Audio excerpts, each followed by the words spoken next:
Hi, I'm Tamir from TadiBrothers, and in this video I will show you how to connect a parking backup sensor system that has front and rear sensors. The first thing I want to show you guys is the display that I'm going to use in this installation. I'm using our standard display.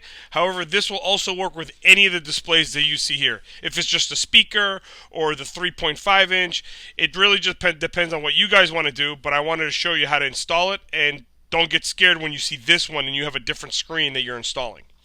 The next part of this thing is the sensors that we're using. These are our standard sensors. I'm using blue, so it contrasts better in the video, but obviously the stick-on sensors and the under the bumper sensors, again, work under the same concept. When you start installing this thing, the first thing you want to do is look at the brain.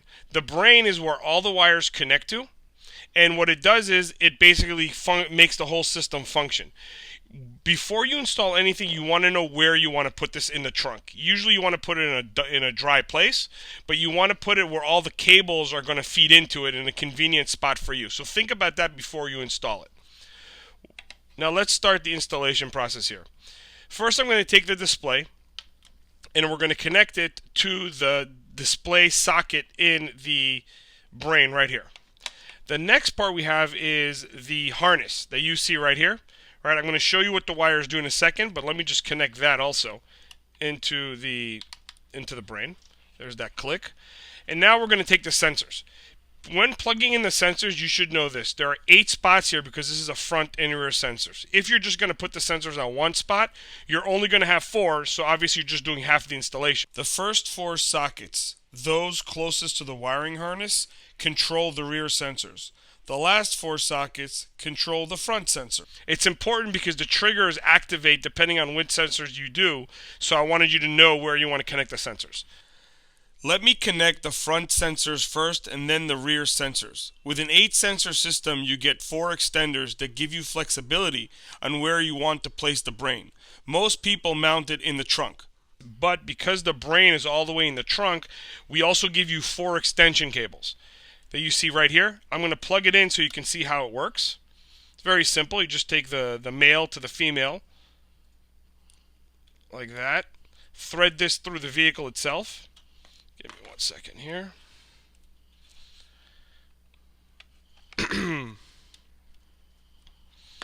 Like this, and there we go. Now we have the display connecting to the box here with the harness, the power harness, and the sensors themselves. One other tip: when you're installing the display or the speaker, give it a little extra slack in the dash, because you might want to move it around. So that comes in handy. You don't want it to be in the last inch when you're installing it.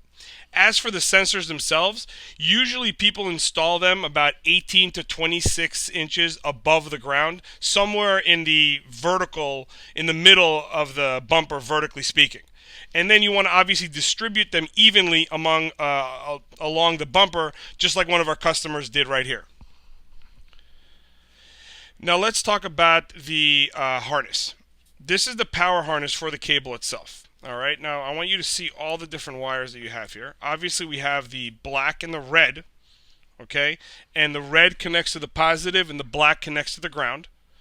Then we have these other triggers which control when the sensors are active. So this comes in handy if you're double parking, or if you want the sensors in the front to work. This triggers the front sensors and the rear sensors according to when you need to do it. So let me plug this in and show you a little bit how it works.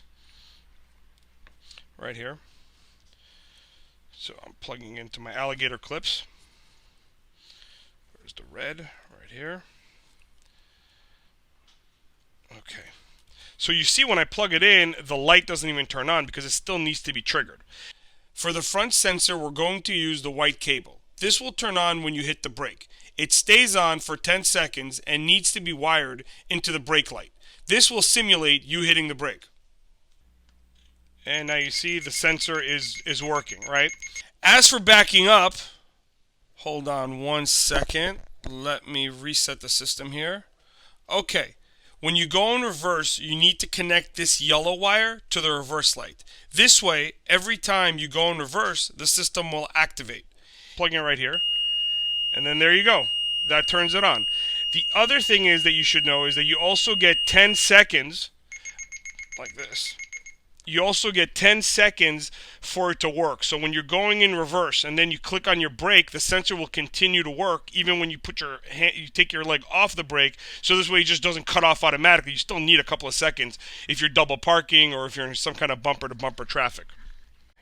So one more thing that we have here is this is the drill that you get with the sensors themselves. Remember, you want to distribute it evenly, but this will make a very nice, perfect hole for you.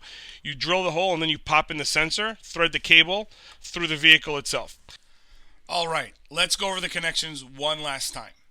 First thing I wanted to remind you that you want to put the brain or install the brain in a location that's convenient for you, keeping in mind that all the wires lead to that brain. So you want it somewhere where it's easy for you to move and thread the cables to. As for the sockets themselves, the first socket is designated for your speaker or your display, depending on which system you ended up purchasing. The second socket is designated for the trigger and power harness. This is going to power the system and trigger the reverse and if you're going forward parking lights. As for the sensors themselves, the first 4 sensors after the power harness are designated for the rear sensors. It's important that you connect the sensors to correct sockets because it's going to be affected by how you use the triggering mechanism. The second 4 sensors, if you have an 8 sensor system, the second set right here, are designated for the front sensors. If you have an 8 sensor system, you're going to use the first 4 for the rear, the last 4 for the front sensors. If you only purchased a 4 sensor system, ignore the last 4 sockets. You don't need them. However, in the future, if you decide you wanted to upgrade and make it an 8 sensor system, give us a call or go to the website. It's a very easy upgrade to do. As for powering the system itself, the harness provides all that for you. The red cable on that harness is supposed to be connected to the 12-volt power source, the positive. The black cable is supposed to be connected to the ground or the negative. As for the triggering, the yellow cable is for the reverse lights. That will trigger the sensors connected to the first 4 sockets. The white one is connecting to the brake lights. That will trigger and control the last 4 sensors, the front sensors, the ones connected in that green square over there. It's very important that the triggers get connected to the correct light or power source, otherwise it won't work correctly. Keep in mind that when you're using the white connectors, the brake light, you have a 10-second buffer, so when you're double parking or you're going backwards and forwards, the front sensors are still going to operate for you. That's one of the reasons that the sensors, the trigger wires, are so important to how to use them. Again, if you only got a 4 sensor system, you can ignore the white cable. You don't need to use that one. For more tech support or general information, feel free to call us at 866-966-5550.